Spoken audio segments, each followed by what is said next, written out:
Recording will start soon. Hold on, no, we're not. Now we're recording. Good morning, evening, afternoon, everyone. I am here with a friend of mine to talk about, to build awareness around stress. Good stress, bad stress, how we manage it, the stress awareness month's theme, and all kind of things which we've kind of gone through in the past year. And I will let my friend introduce herself, and it is Emily Deakin. Emily, over to you, please. So Richard said, obviously, I'm Emily Deakin. I am the cloud account specialist at Deakin. So I recently joined probably about 5 months ago now. So I help clients with their finance function. I help onboard clients. I help the team internally as well. So that's me.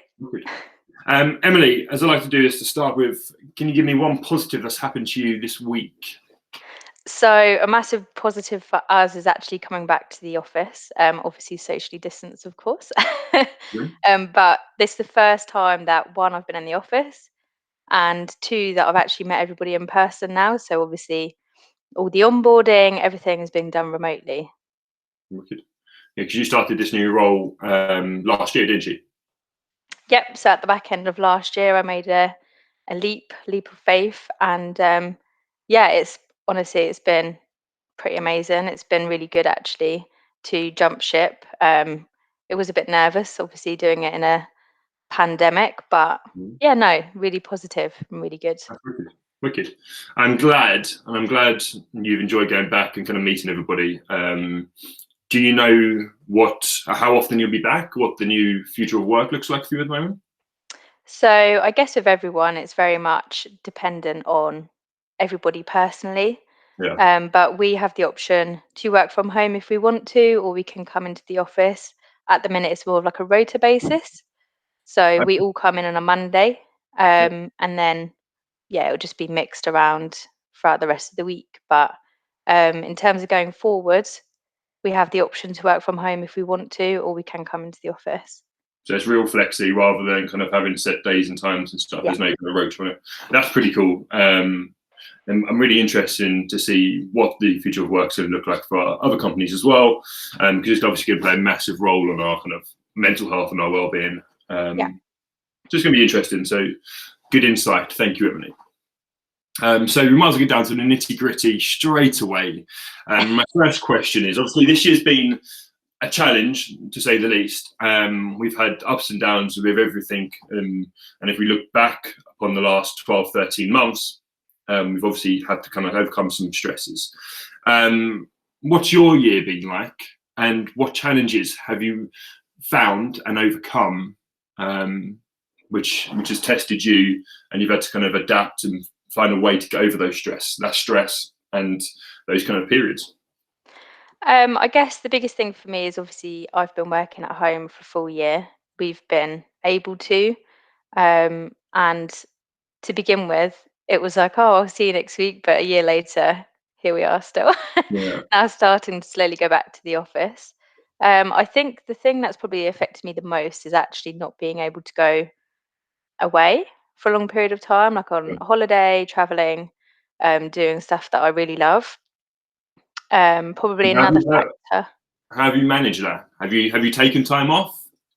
Yeah, so not a huge amount, if I'm honest, not as much as what I should have last year. Um, I mean, we're under immense pressure, like a lot of firms out there. Um, but yeah, no, I have taken time out, but just probably not as much as what I should do. And I like to tick countries off the list. So last year I ticked off one just before the lockdown. Oh, nice. So yeah, sorry, I interrupted. What other challenges have you faced? So obviously, being in the office is obviously a huge one. I'm the same as you. I've mainly worked at home, and I live by myself. So there's a challenge of the loneliness and stuff. Have you faced anything? How was your work from home? Kind of how was your teams, and have you been able to interact, all these kind of bits? So working from home, I live on my own apart from my 3 cats. So actually having a pet, I'm sure everybody else will agree, is actually really stress relieving. It's so nice to have them there, albeit obviously they don't talk to you, but I suppose that's a good thing in hindsight that they can't talk back to you. um, but you can obviously still Teams people, like we use Microsoft Teams here for our team, Yeah. and Other if we servers need are to available just collaborate. to make sure people know I don't want to get anybody telling me off. Yeah, so we can still obviously talk as and when. We've kept so when I joined here, we had Monday morning meetings, so just to see what everybody was up to, how everybody's weekend was, really just like a catch up, just to make Nice. everybody feel connected. And Yeah, then at the end of the week, on a Friday, at the end of the day, then we'll kind of just have a drink together. Obviously, when we're at home, then we can drink. But being in the office, it might be a bit different going forward. But yeah, no, we have had some social events as well. yeah, So there is still ways that you can keep connected, and I guess that's how we've had to adapt. I'd yeah. probably say more so than ever, because normally in a normal world you wouldn't do so much No, social activities and it would just be work life, yeah, and then maybe once a quarter there'd be a meal or a get together, right? Whereas now, yeah, yeah, because we understand that lack of social interaction and the how that plays a massive role on our kind of mental health. We have obviously adapted, which is obviously one of the key things for managing how we're coping, to make sure we are um, having that social interaction, social connection. One of the things I found tough is with my group of friends. The first lockdown, we were fantastic at doing that, but as we went on, the that become tougher. People become less interested in doing the yeah, Zoom quizzes and all that kind of stuff. So this is why I think this last 3 or 4 months has just been tougher, because everybody's in their own little routines, and actually we're kind of fed up being in front of a screen or having to do that kind of stuff. Have you found the same thing, or are people still as interested in that kind of Monday meeting as they were kind of when you started, or in the last kind of group you was in? yeah. So I guess Mondays for us is like a kind of a time for us to reflect on last week's as well. So we go through the positives and what didn't go so well, and how we can all kind of regain our motivation. Because obviously working from home is a little bit different.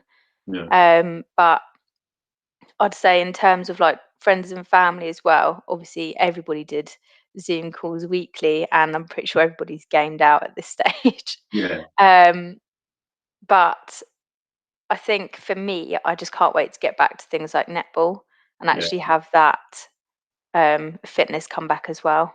Yeah, it's a combination of the two. This is why I love sports, and it's something which I I believe that should be kind of part of most people's lives, whatever form.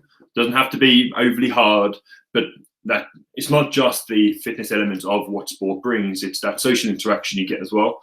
Yeah, I think that's one of the things I kind of missed. It's my routine of every Saturday and every Wednesday I had my hockey games. But not only did I have hockey games, it was a run around which kind of fixed this a little bit, but then also that social interaction which kind of boosted my mood and my happiness, because the banter was flowing. There was a couple of beers afterwards, and all that kind of stuff just makes you feel good. And when we yeah. take it away, it's tougher. So, as you said, have you gone back to netball yet? No, so going back on Friday, Mm. which would be exciting, but difficult actually as well. I Yeah. haven't really done a huge amount at home as what I normally would. But I guess for me, I've been quite fortunate that my gym has still continued to do Zoom Okay. sessions. So I've done a lot of HIIT throughout lockdown, which has definitely helped Yeah, mental health massively. yeah, it's one of those big key managers, isn't it? Mm, yeah. That's brilliant.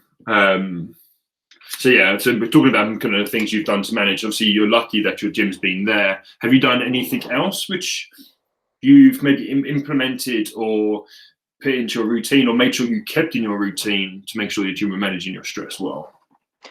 So something new that I've kind of picked up in lockdown is actually mindful minutes. So I've started using Calm, the app, and it literally Okay. does what it says. It actually makes you calm. Yeah, So anybody that hasn't tried it, definitely do give it a go. Because when you're on your own and you've just got 10 minutes and it will talk you through it, yeah, yeah, you kind of just forget about everything else around you. So yeah, that is actually really incredibly helpful, even just 10 minutes a day. yeah. It is, isn't it? Having that time just to be present, And maybe not even be present sometimes, just be in your thoughts, and just take your time away from some of those negative thoughts that kind of pop up. I can't remember what he said to me. You have like 100,000 thoughts a day, and more than half of them are negative, and they're the ones we remember. So actually, just getting rid of those can be really helpful. Yeah. Yeah, that's great. I found that I've made sure I've kept my sleep routine and made sure I've actually improved it. It's been one of my biggest things. I also started gratitude at the beginning of January, and if you know if you know me and you follow me on social media, that I kind of rave about this and how it's actually kind of changed my outlook day to day. I feel like I'm a lot happier day to day because I'm just reflecting and taking in the good bits, and I found that's really helped me and manage kind of the ups and downs, or when life's really busy because of the business, whatever it is. I can actually, I'm really grateful that I've got this business and I'm doing this. And that's kind of helped. Yeah, that's good. So the last question I'm going to ask you, the theme for this year's Stress Awareness Month, obviously, which is why we're having this chat, is the theme is regain connection, certainty, and control. I'm going to try and give you a question which kind of fits into that. And what does that mean to you? And how will you use that going forward? And how have you been using that kind of as we're kind of exiting lockdown? Have you kind of put anything in place, or have you got any recommendations? So for me, regaining connection is a massive one. I'm sure, like most people, there's a lot of loved ones that we haven't been able to see. So being able to adapt by using, technology such as Zoom and everything else is nice to see grandparents and whatnot. So before that, I imagine it'd be even harder. Yeah. So I'm excited to go up and see my family in Sheffield. It's been quite a long time since I've gone up there. Yeah. And even, going to football games, rugby games, like actually just having that connectivity back Yeah. with friends and family as well. Yeah. So going forward, I mean, all I can say is that you kind of just have to take it as it comes. Like you certainly can't plan as easily at the minute. Like I haven't booked a holiday Yeah. because for me, I just don't really feel like there's much point at the minute. It's not that certain, Yeah. really. I'm the same as Um, you. I'm very cautious. I believe this is the last lockdown and we're exiting and we're coming to the end of this. And I won't go into the whole COVID situation conversation because I feel like we could just rant for hours.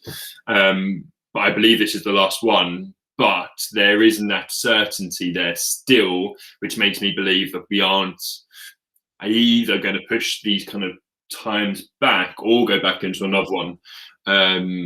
So much as I'd like to believe we're coming out of this and we are more certain of a positive future, I'm still not overly sold on it.